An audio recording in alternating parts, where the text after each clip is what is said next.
Hi, I'm Max Keiser. This is the Keiser Report, and we are talking about the complete absence of gravity. That's right. Gravity no longer exists quite amazingly. Stacy. You know, history of financial markets analysis is filled with people who get the call right, but way too early. And Irving Fisher may have been right that stock prices have reached what looks like a permanently high plateau.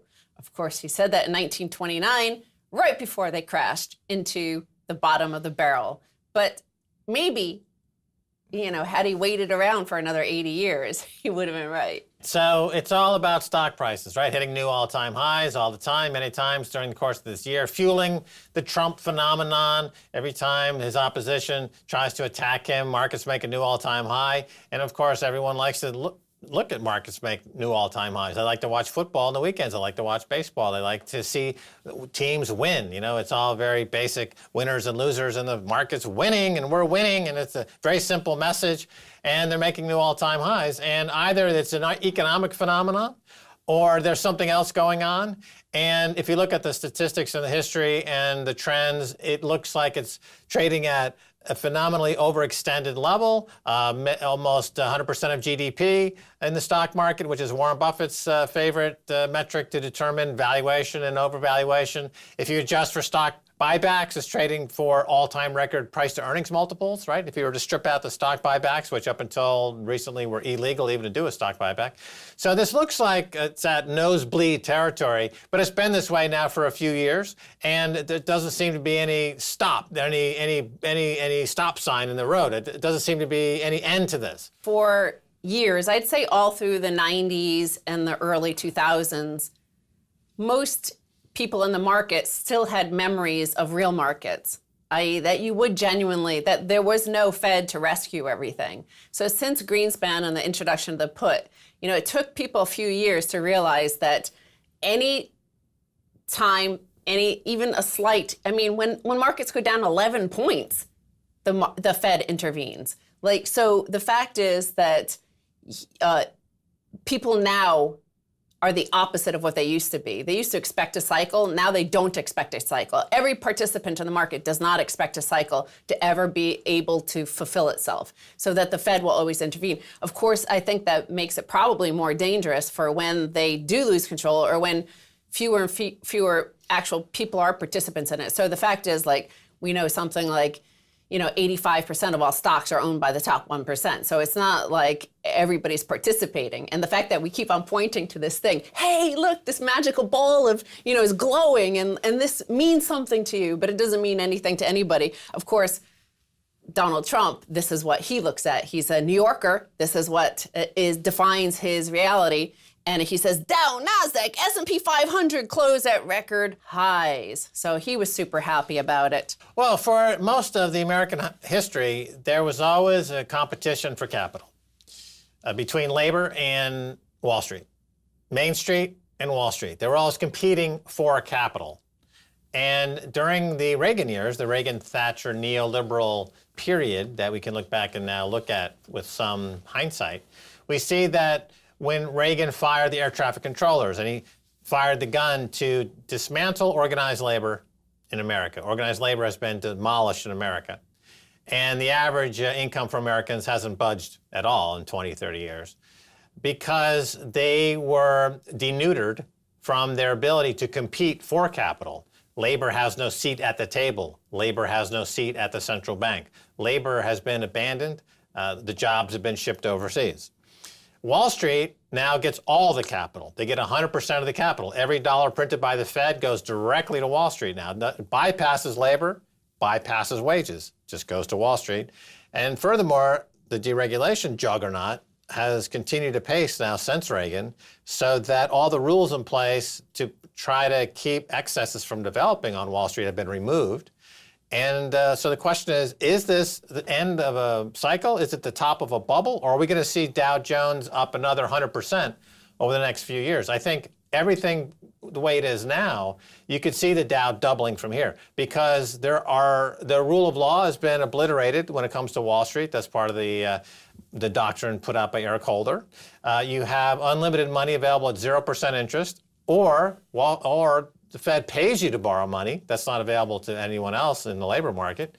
And the trend toward taking everything private, as I've spoken about on this show many times. Tiffany just got bought out, and the number of mergers and acquisitions is continuing to go forward.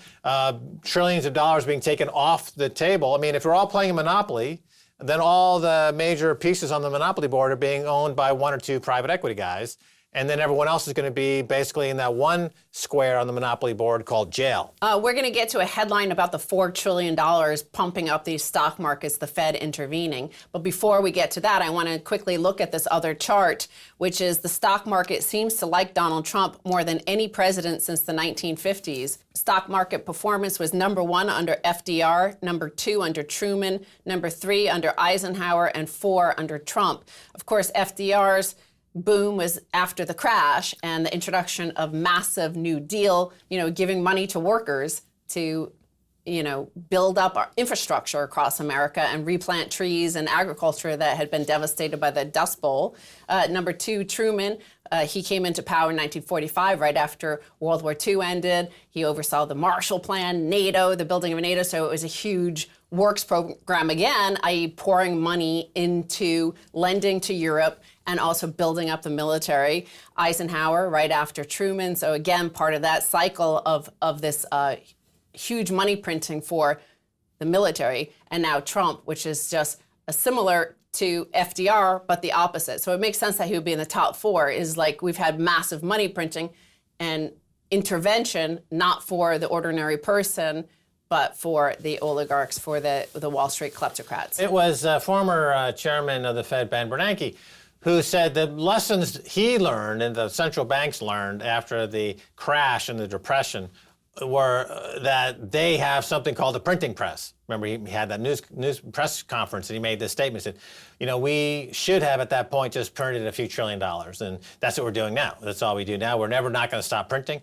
The printing's gone exponential and interest rates are at 0. And so they meet every single problem with more printing and more money, more credit. And there's nothing stopping a bank from loaning into existence any number of billions of dollars they want to. Because if they ever make a mistake under the last 20 years, what's remarkable is that the creditors get bailed out for making bad loans. Throughout the entire history of mankind, the debtors would be having to face getting bailed out for having made bad borrowings. So I think that money printing answer works once, and that's the only time you could ever use it, because then you have this zombie economy that we have now, because all the investors, all of Wall Street is relying completely on this. And they know that their buddy at the Fed is going to rescue them, so they're front-running the entire financial system. That's why all of the gains, almost entirety of all gains and wealth in the United States since 2008 is to the top 1%, because they're front-running the policies that their own friends are putting into effect. Here you see it in this headline, the $4 trillion force propelling U.S. stocks to record highs. This is from CNN, and they say the Federal Reserve's rescue of the overnight lending market appears to be having an unintended side effect. It's juicing the stock market. The September spike in overnight lending rates revealed that the plumbing of the financial markets was broken. Banks and other financial institutions simply didn't have enough cash. The Fed, acting as a plumber, started pumping in lots of cash to ease the crunch. They claim it's unintended consequence. No, that's the policy. Yeah. And it's what we've been saying for years now. The policy is financial engineering. It's financial irrigation. They let the water of money, liquidity, go only to their friends on Wall Street, and labor gets nothing. And so, is it a one-trick pony? Well, it's a system that's in collapse. In other words, if you if you have a water main break in your neighborhood and nobody stops it, the whole neighborhood gets flooded until the neighborhood is finished, right? So we've got a leak at the Fed. We've got a leak of the capital's leaking out. There's a flood of capital without any constraint whatsoever. There's no dam, there's no barrier, there are no laws, there are no rules. It's just flooding the pockets of a few people, and it will kill the economy.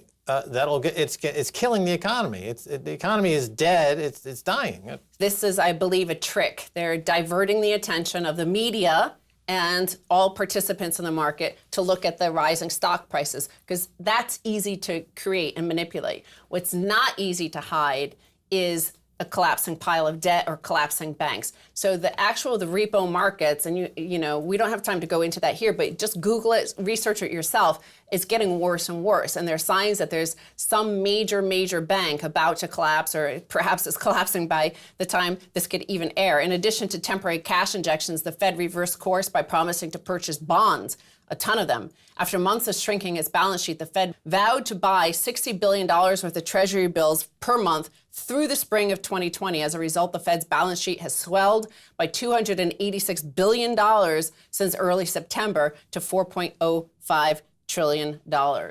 I get the warnings, but the warning signs have been flashing for 20 years. And, you know, they're getting worse and worse and worse. But that doesn't mean anything, because the system already broke a long time ago. And all that's happening is that the people who are benefiting from this free money are not stepping up to stop it. No one's going to stop getting the free money. And the people that are being destroyed by it don't have agency. They don't have political clout to stop it. So this is just going to continue. But as you see, Donald Trump is distracted by the rising stock price. Many people, we're very simple human beings. We're simple people as a society. We're all going to look at that. CNBC is celebrating it. CNN is celebrating. Everybody's pointing at that. So nobody's going to look at the actual what's going on in the repo market except for us. And of course, we're going to get blamed for it when it all comes crashing down, because it's all psychological, they'll say, and we psychologically warfared against people and the market. So that's, in fact, what CNN says. Part of the impact could be psychological. Some investors have been conditioned to buy stocks when the Fed is growing its balance sheet. Such a strategy worked well when stocks soared during the first three iterations of quantitative easing, known as QE1, QE2, and QE3. Whether it should be considered QE4 or not in the eyes of the markets, it's just semantics, says Peter Bukvar, Chief Investment Officer at Bleakley Advisory Group. So he says markets look at these increases and they're going to buy. You're going to buy if the Fed's balance sheet is going up. You got to buy. Don't fight the Fed. Right. So without any rule of law, then buy crime. Crime's going up. We need an ETF. All right. Well, we're going to take a break, and when we come back, much more coming your way.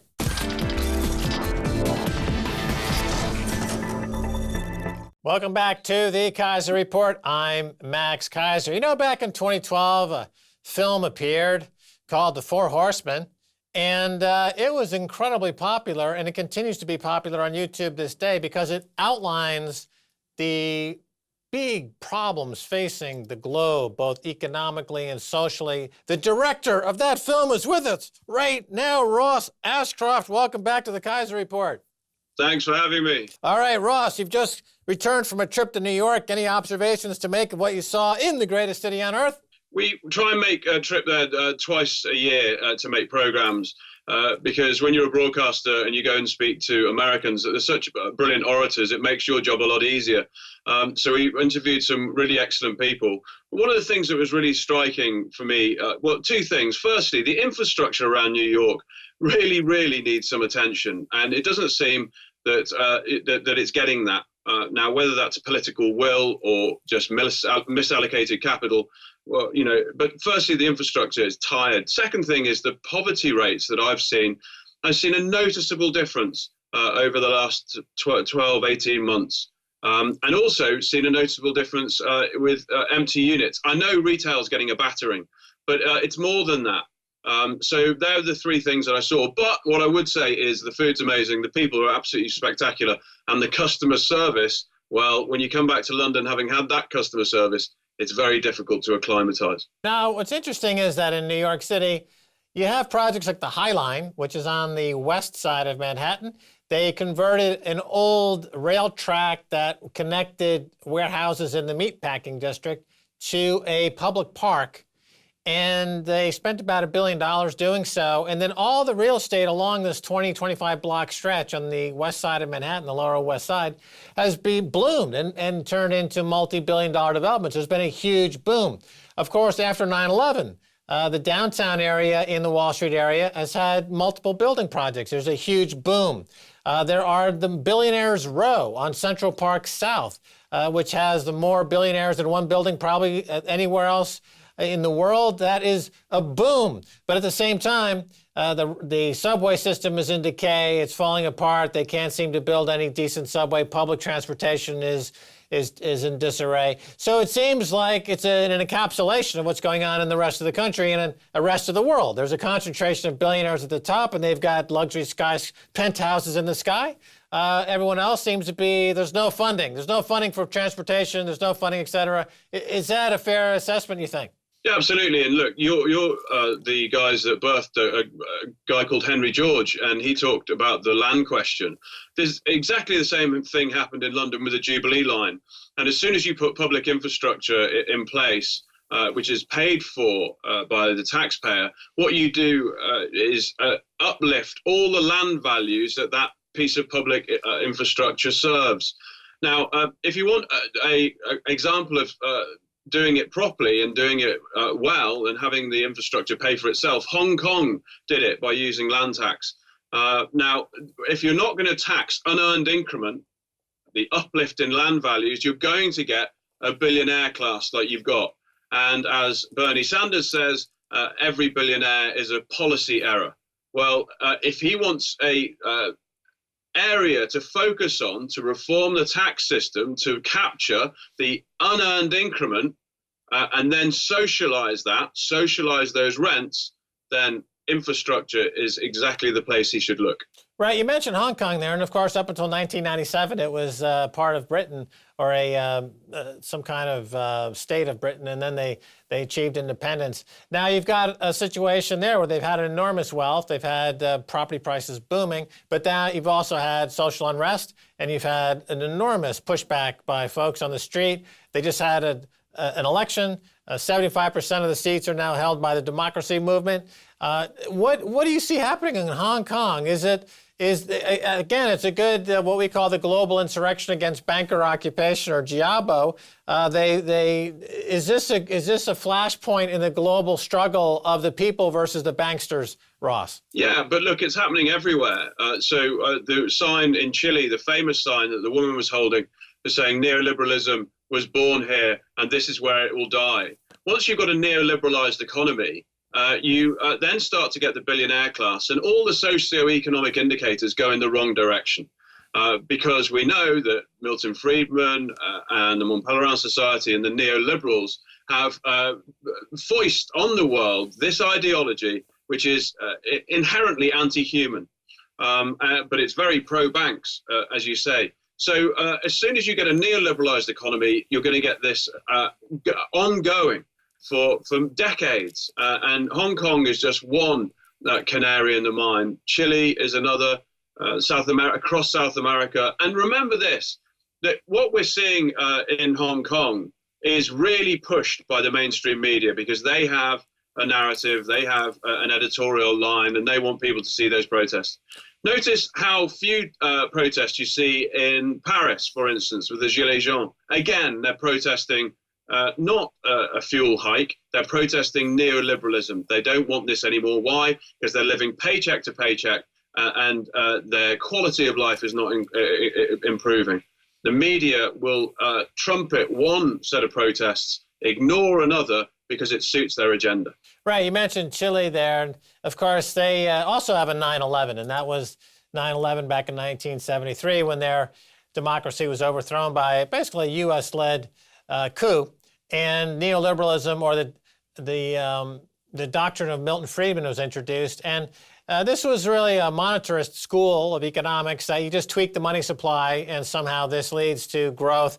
And we have the result of this now 40, 45 years later, where the central banks who are controlling the monetary spigot, the monetarist policies, they have this great policy where they print trillions of dollars, they give it to their friends on Wall Street first, who buy assets with it, and then it trickles down through the economy, every single layer.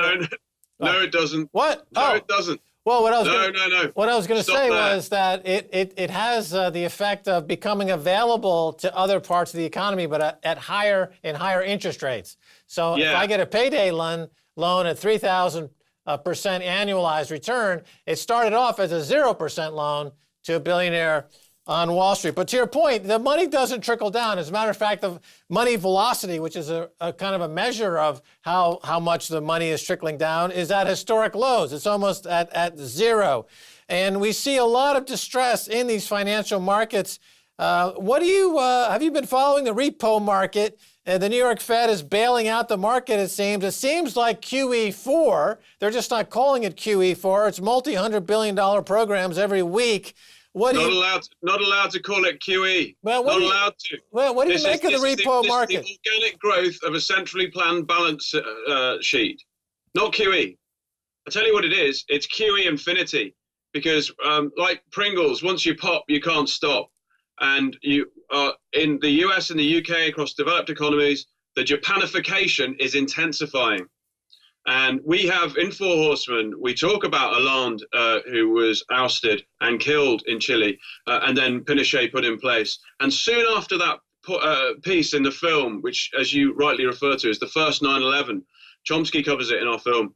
And then we go to an animation about fiat money and how it loses its purchasing power over time by the people who really need it at the bottom. In the real economy, when I say at the bottom, I mean at the bottom of the triangle, the people in the real economy, the teachers, the farmers, the nurses, the people who actually add value, that purchasing power of that money at that point has diminished so much that they have to go and take on private debt to augment their salaries and also the value of that money.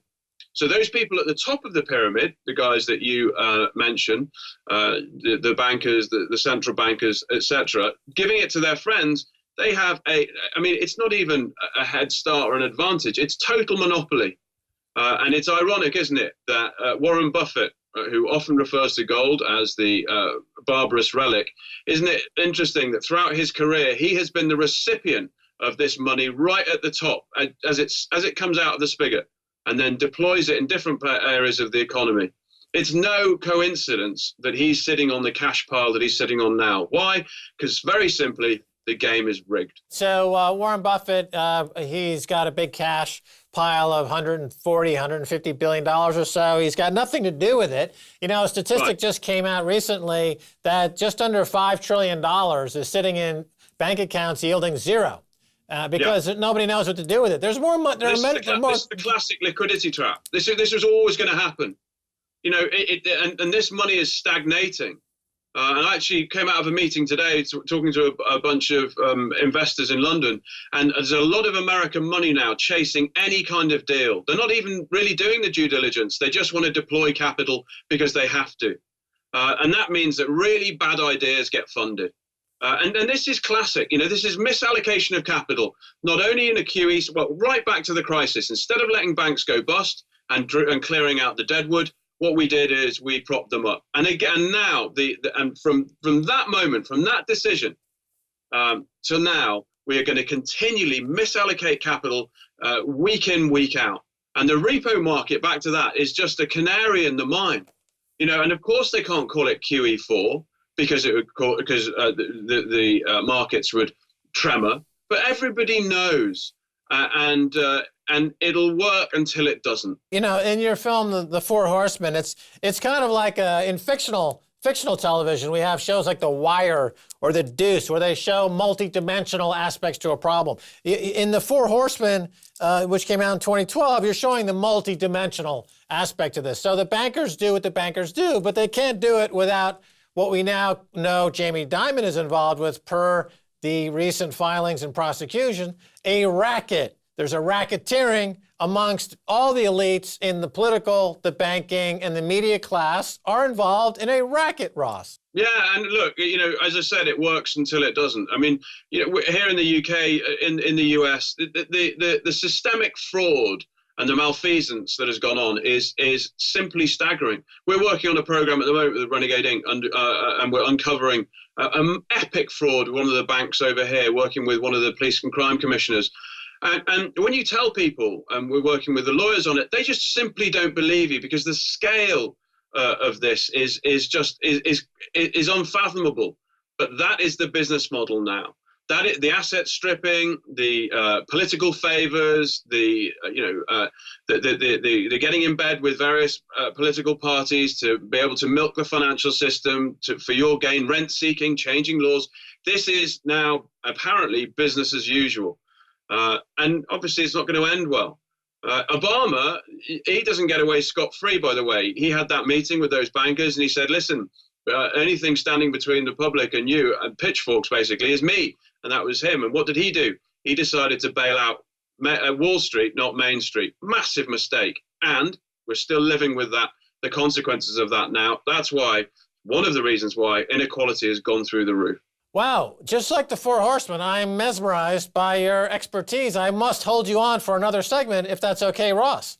Yeah, of course. All right, that's going to do it for this edition of the Keiser Report with me, Max Keiser, and Stacy Herbert. I'd like to thank our guest, Ross Ashcroft. If you want to reach us on Twitter, it's Keiser Report. Until next time, bye, y'all.